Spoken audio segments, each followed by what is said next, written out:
I'm Nisha DeGaring. And I'm Doug Jessop. Welcome to this episode of Family Heritage Stories, where we talk about what makes us who we are. Things like traditions, values, and culture. How are these passed down through generations? Through words, through deeds, through stories. We all benefit from heroes among us. Now, they're going to say, it's just part of the job. But it's more than that. It's time for Hero Salute Stories.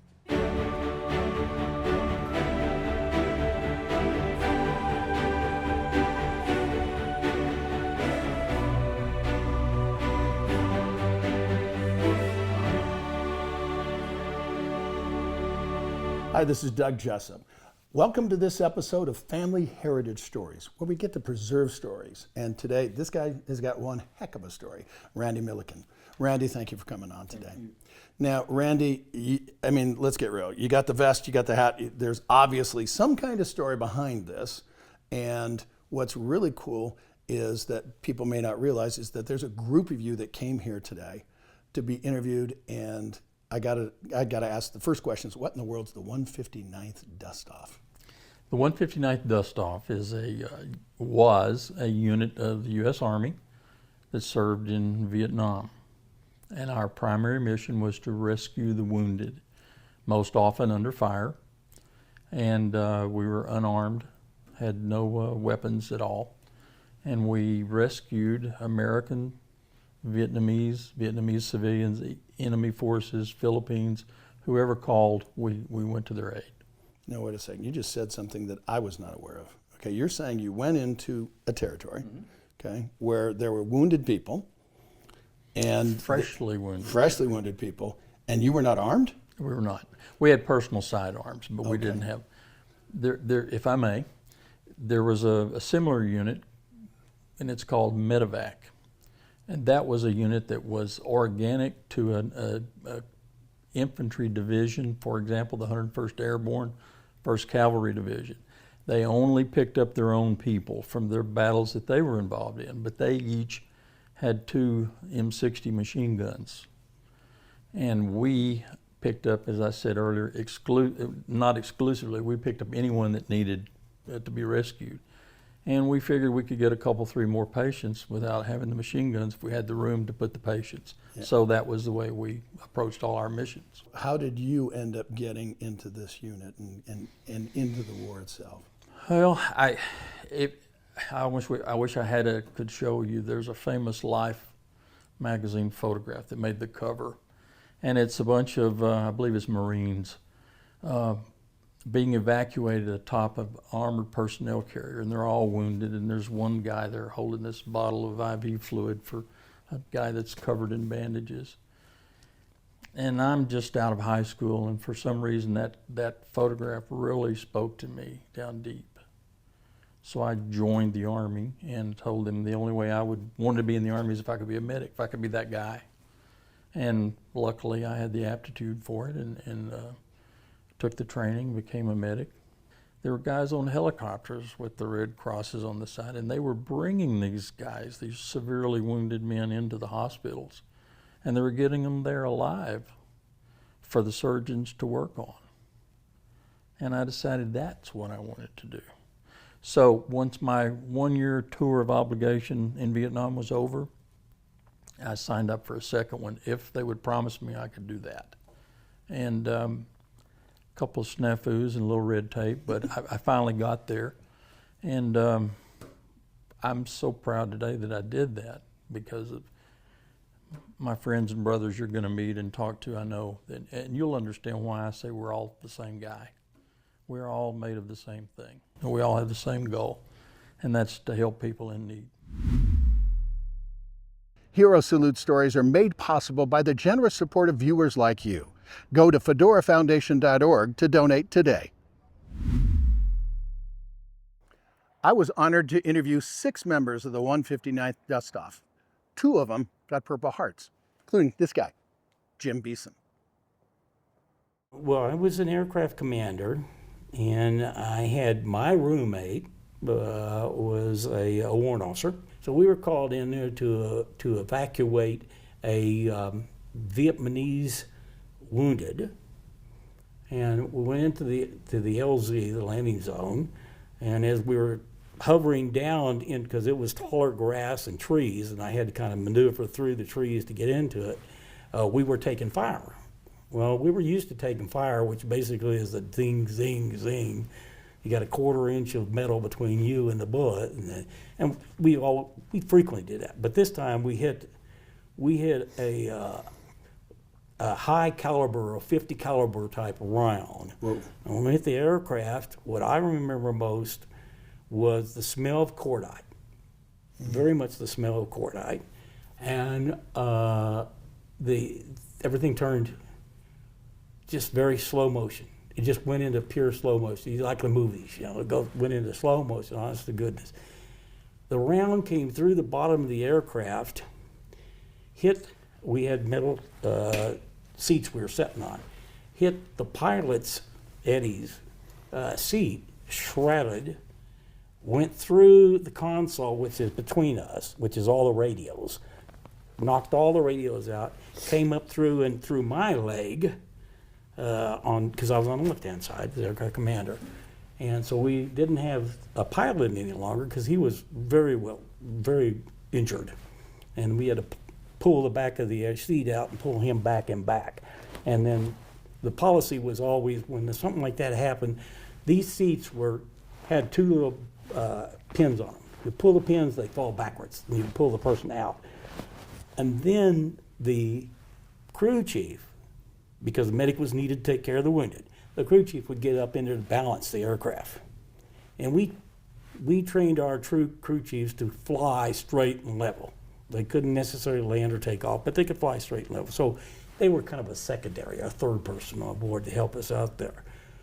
I remember very distinctly that I looked up and my right leg was, instead of being on the pedals, it was up on the console. And there was a hole in my flight suit. I remember that. And I remember grabbing my leg and putting it back down on the pedals, and all this is going on in less than a couple of seconds.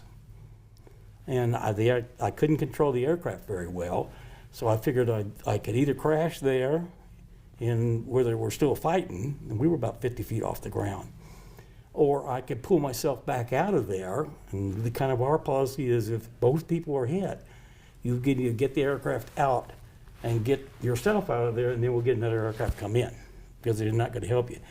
So got the aircraft out of the LZ and was trying to head back to the hospital, and and I couldn't talk to anybody because my radios were gone, except I had a Fox Mile, which is an FM radio, so I could talk to the gunships that were around us.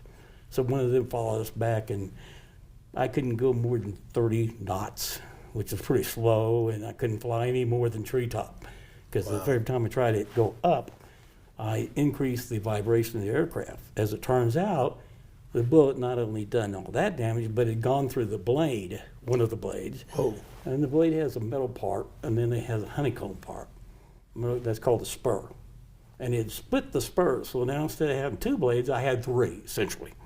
So the aircraft was shaking up and down where you couldn't see anything. And I finally put it down in the field there, and Connie and his crew came out and got us out of there. Great gardens begin right here. Beautiful flowers year after year. So much to choose from, so much to see. So much fun for my garden and me. For the best selection of plants and trees. Come on in and you will see why Every day's a great day at Mill Creek Gardens. Ba-da-ba-bum. Your history is everywhere, if you know where to look. But searching through all this? Are you kidding me? Actually, Kindex makes it easy to gather records and add them to your online archive. So everyone can jump in and index their records, making every word searchable. With Kindex, I know them anyway.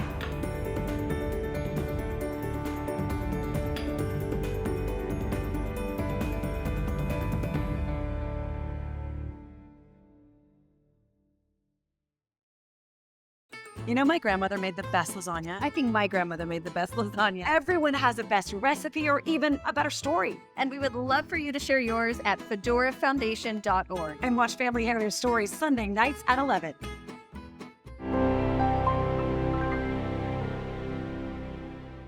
Every member of the 159th Dustoff served over 1,000 missions in Vietnam, and they saved over 3,000 lives.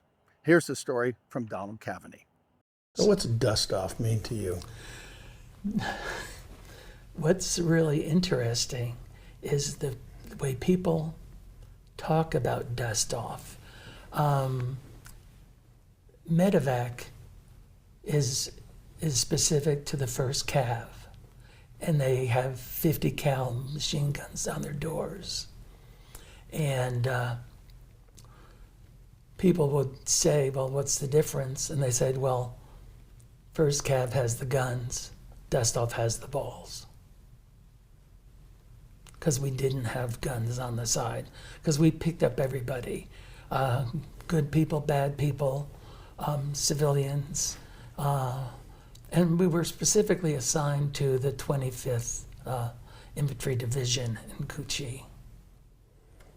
Do you remember the first time you went out and picked some patients up?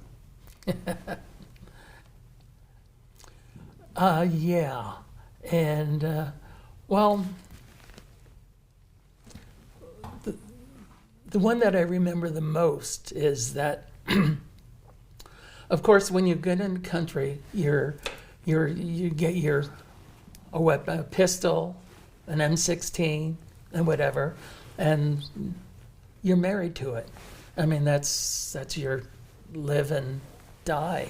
Right. And my first time to go on a field standby to Cain in, I got in the aircraft, and we were just getting ready to go up, and they said, oh, there's some transfers from the hospital there in Cu Chi to Saigon. So we had to go, we had to go back to the hospital, pick up these litter patients, take them to Saigon, and then go on to Cain in. Well, when I got to Cain in, my weapons were gone. Oh dear. I know. And so what had happened, what I surmised, is that the CIDGs, which were the mercenaries that fought for Vietnam, they owned their own weapons, and so they couldn't be separated from them. And we think that when we landed at the hospital in Saigon, that they thought my weapons, which were under my seat, belonged to the CIDG. And so they took them and put them back in the hospital. So when I got to Cain in, I didn't have a weapon. But then I thought that if I ever get shot down, I'm not going to have time to use them anyway. So I never replaced them. And thank goodness for Jim, Maura's husband, being the supply officer. The next time we had a helicopter that got shot down, my weapons were on it because you could combat lost them without doing all the paperwork. Okay. My Year in the Company of Heroes. It's a book compiled by the members of the 159th Dustoff. Here's the story from a pilot by the name of Chris Crowley. Dustoff aircraft are unarmed. They don't have machine gunners. Their sole purpose is to get as many people out and rescue anyone, whether they're the enemy or pregnant mothers or children or American soldiers, out and no matter what the circumstances are. Your chapter that talks about you? There is. Tell me about your chapter. My chapter is an amalgam of things, including some humor and some not so humorous things. Can you share some of that? Sure. We are we're picking up some nurses and some doctors to make a routine transfer of personnel from one hospital to another. And this particular day, we picked up 2 nurses. And we're just flying off, taking them up to the new hospital, and sure enough, there's a Mayday call. It's a light observation helicopter saying, Mayday, Mayday, Mayday, we're going down. They give their coordinates, and that's it. So we're heading directly in that direction. So we see a small fire support base. We drop off the nurses. The nurses with a young American lieutenant go up to the top of the tower because they're going to be able to see us. As we're flying out, this is all John Wayne type thing. This is why it's kind of humorous. A flight of F-105s hear what happened, say, we'll cover you going in. There's no other cover on the ground. So they're going in and they're dropping their bombs, and we go in and we see them right away. We get them out without incident, without taking any fire, and we're flying back to get the nurses to pick them up. In the meantime, both of them are covered in JP4, so their private parts are burning like crazy. And they're yelling and they're rip off their clothes. We land at the fire support base. The nurses are coming here. These guys don't see the nurses. They run and they jump into a bomb crater full of green slime water to alleviate things. And as they're coming back, they encounter the nurses. So they're running elbows akimbo, bow-legged back to the aircraft. And then we take the nurses back. Nurses never go on hot missions, and we get back to the hospital where we're taking them. And the main thing about that story is, even though there's humor to it, these nurses just out of college and nursing school have no idea what they're going to be encountering day after day. So we get there, and one of them comes up to the window and says, "Is every day like this?" And then I say, little would she know what she's going to be encountering. Yeah. So that's part of the chapter. So was every day like that day?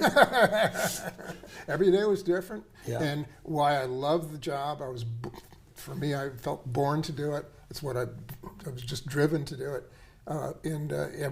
We were busy all the time, so you didn't sit around wondering or worrying about things. You just got the job done. Mm-hmm. And there's a certain exhilaration being on the edge, putting it all out there and being able. You don't think about it in terms of heroism at the time, but when you look back after 50 years, there is a sense of pride. It's priceless. It's priceless to me because when I was first sitting with the guys listening to their stories, it's something you just can't get back. And there's a lot of stories I wish I would have had recorded from my dad, my mom, my grandparents. So at least we were able to get these stories recorded. Let's face it, the way that Vietnam veterans were welcomed home is a lot different than they are today. This next person should know, Mr. Tom Landis. How did your military experience translate into later life? Actually, my military experience went into later life. Oh, really? Tell me. I retired at age 60 from the Army. Wow. Yeah. My career didn't take me around as much as some because I wasn't always on active duty, and most of my active duty time was as a member of the Colorado National Guard. I was one of the full-time training cadre, and my job was to train and evaluate pilots for the unit. So my first assignment was in Vietnam. My last one was in Iraq. I was asked to speak at a Armistice or Armed Forces Day gathering one time, and I agonized, what am I going to talk about? And I put together a speech about the comparisons, the differences that I experienced between Vietnam and Iraq. And so that's what my chapter is about. Okay. Is some of the differences I alluded to a little bit. But one thing I did want to put in there, and actually my wife wrote a chapter. Oh, wow. And we both thought it was important to contrast the way we were treated coming home from Vietnam and the way we were treated coming home from Iraq. So. Tender. Purple Heart. Yeah. That's a big deal. Can be. Mine weren't. Well, unless you're Forrest Gump and you got shot in the butt. I don't know what happened. I got shot in the butt. Serious? No. Fortunately, I sat in an armored seat, so it missed my butt, but hit me in the back of the leg. Still, that's got to sting. But my dad always said, Tom got hit in the butt. Yeah. Okay. it's attached. I think okay. I was flying with Cain Graff that you interviewed also. Cain and I were flying together, and we landed to pick up one wounded soldier in an infantry platoon. While they were loading the casualty on board, a mortar round landed right next to us. Whoa. And wounded 4 more, including platoon leader and me. I had, it's the first time I got hit. I also got hit a second time, but the first time, and I felt an impact in my leg. Well, I had always heard it doesn't really hurt, and it didn't. So I didn't know how bad it was. Okay, it didn't hurt. It was just like somebody punched me in the leg. So I reached down, back of my leg. It's all still there, but it was kind of bloody. So I pulled my hand up, and there's blood all over my glove. One of the fragments from the mortar cut my communications. I couldn't talk to Cain. Uh-oh. So I punched him in the shoulder. I held my hand up to show him I'd been hit. So we eventually got out of there, got back to the hospital. We unloaded our patients. I knew I wasn't, or I didn't think I was hurt very badly. Meanwhile, Cain had radioed in that I got hit in the hand because he saw the blood on my hand. And everybody comes out to help us out of the helicopter, and I was fine. But yeah, in fact, that little piece of metal's still in there. Really? Yeah, I had to bring a souvenir home. Yeah. Well, does it set off the alarm at the airport? No, it's about the size of a pencil lead. Okay.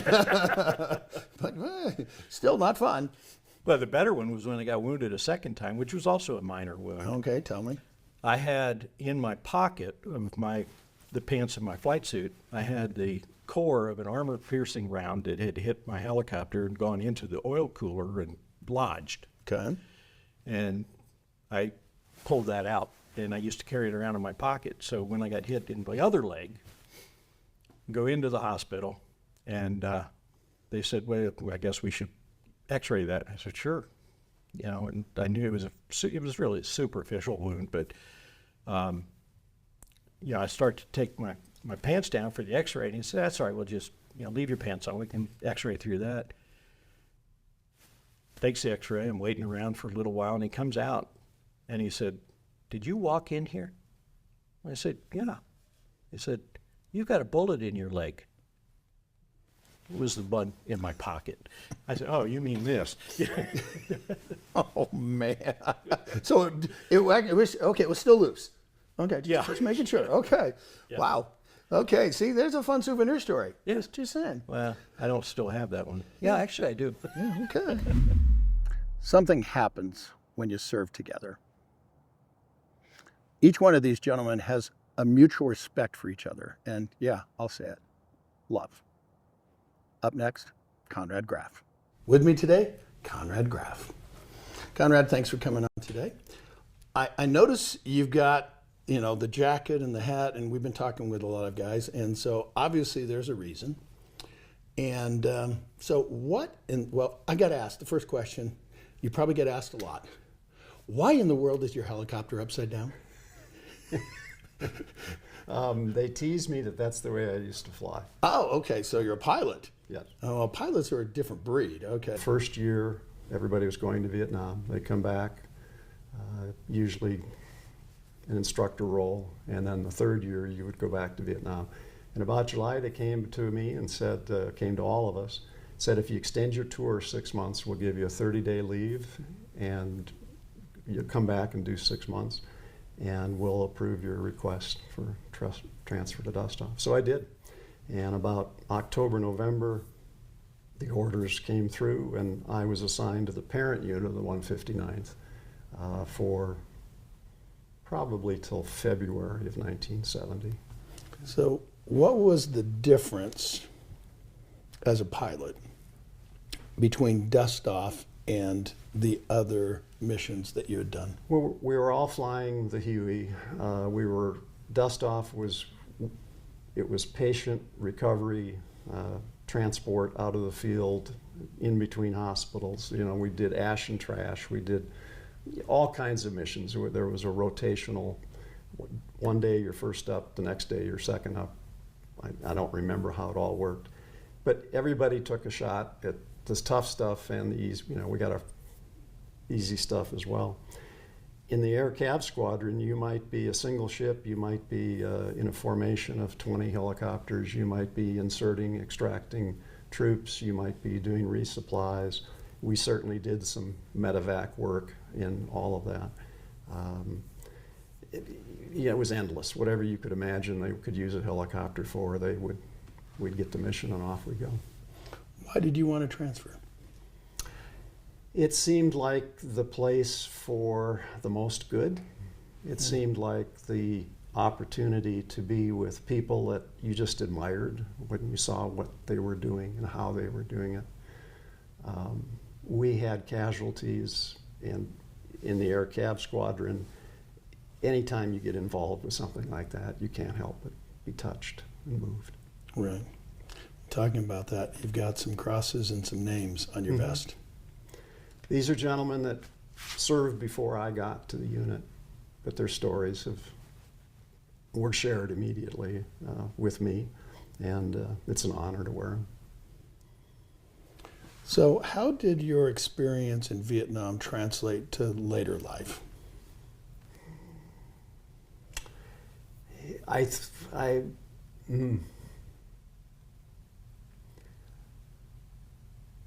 had a tough time coming out of the military and back into the civilian world, and I did fine.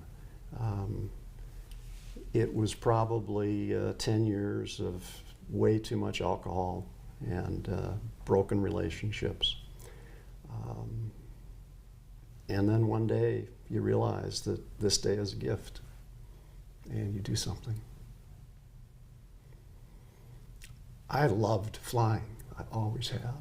And I started flying again. And I retired as a pilot. That's a good thing. Really? Yeah. Very cool. Yeah. What makes you smile? Spry mouthwash helps me smile. I think it might help you too.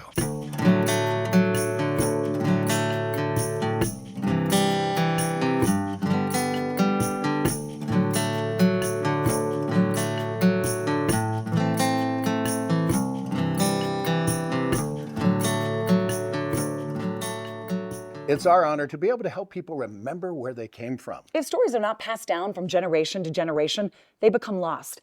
And it's as if these people never lived. How do you want to be remembered? With another episode of Family Heritage Stories, I'm Doug Jessop. And I'm Nisha DeGaring.